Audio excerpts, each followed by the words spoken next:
नमस्कार दोस्तों, कैसे हैं आप सब लोग। मैं पारुल आप सबके लिए लेकर आई हूँ एक कहानी।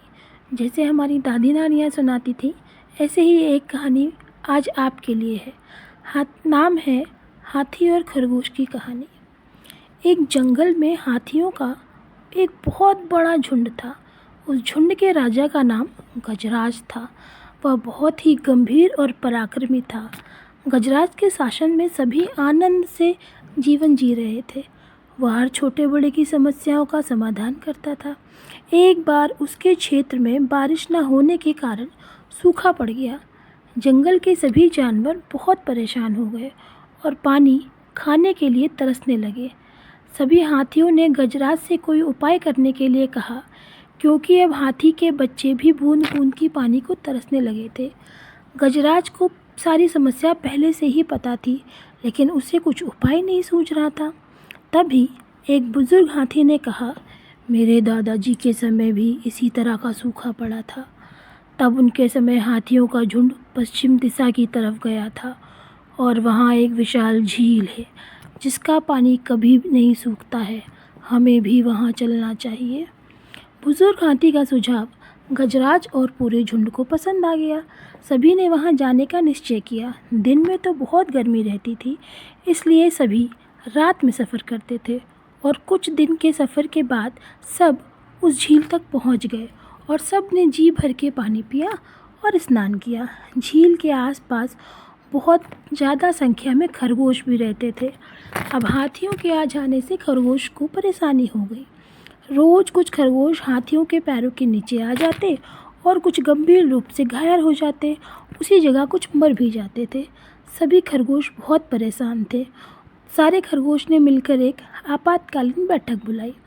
बैठक में तरह तरह के विचार रखे गए। किसी खरगोश ने कहा, इस स्थान को छोड़कर कहीं और चले जाते हैं, तो किसी और ने कहा, हाथियों से बदला लेते हैं। तभी एक खरगोश ने कहा, मित्रों, हाथी बहुत बड़ा जीव है, उससे जीत पाना शेर के बस में भी नहीं होता, तो हम तो छोटे से जीव हैं। हमें अपनी अकल से काम लेना होगा।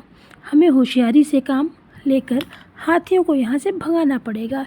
इसके बाद उस खरगोश ने सभी को एक योजना बताई। सभी खरगोशों को उसकी योजना बहुत पसंद आई और वो उस पर अमल करने के निश्चय कर लिए। योजना के तहत छोटू नाम का एक खरगोश को योजना का मुख्य किरदार बनाया गया, क्योंकि छोटू बहुत होशियार और बातें बनाने में बड़ा माहिर था। सभी खरगोशों ने मिलकर छोटू को अपना दूत बनाया और हाथियों के पास भेज दिया। छोटू खरगोश एक ऊंचे टीले पर जाकर बैठ गया। इस टीले के पास से हाथी पानी पीने जाते थे। जैसे ही हाथियों का झुंड टीले के पास से गुजरा तो छोटू बोला, हे गजराज, मेरा नाम छोटू है और मैं चंद्रदेव का दूत हूँ। चंद्रमा हमारे स्वामी हैं और मैं उनका संदेश लेकर आया हूँ।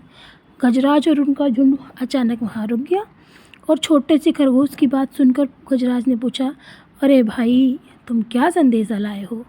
छोटू खरगोश बोला, आपका झुंड इस तालाब के पास आकर रहने लगा है, जिसके कारण यहाँ रहने वाले कई खरगोशों की हाथियों के पैरों के नीचे आने से मौत हो गई या फिर वो घायल हो गए। यह देखकर हमारे आराध्य चंद्रमा देव बहुत नाराज हैं और अगर हाथियों का झुंड इस स्थान को छोड़कर नहीं गया तो वो आपको श्राप दे देंगे।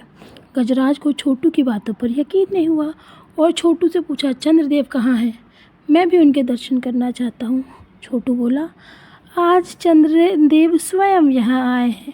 अगर आप उनके दर्शन करना चाहते हैं तो मेरे साथ आइए।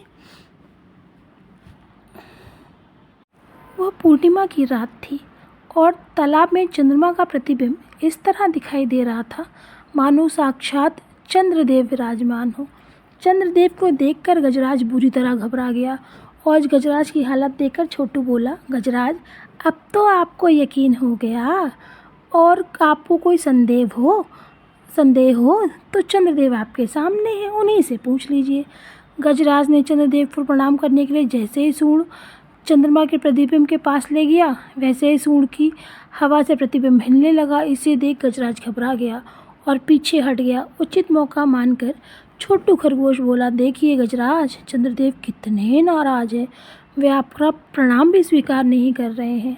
भला इसी में है कि आप जल्द से जल्द अपने झुंड के साथ इस स्थान को छोड़कर कहीं और चले जाएं, नहीं तो चंद्रदेव के क्रोध और श्राप से आपको कोई नहीं बचा सकता। हाथियों के झुंड के छोटू की बातें सुन और भय के कारण गजराज और उनका झुंड उस स्थान को छोड़कर चला गया। हाथियों के जाते ही खरगोशों में खुशी की लहर दौड़ गई और चारों तरफ छोटू खरगोश की जय जयकार होने लगी। हाथियों के झुंड के जाने के कुछ दिनों बाद ही बारिश शुरू हो गई और वहाँ जल का संकट समाप्त हो गया। इस तरफ खरगोश और हाथी सभी खुशी खुशी रहने लगे। दोस्तों, इस कहानी से हमें शिक्षा मिलती है कि चतुराई से कई गुना अधिक बलशाली को भी हराया जा सकता है और बड़ी से बड़ी मुसीबत से भी छुटकारा पाया जा सकता है।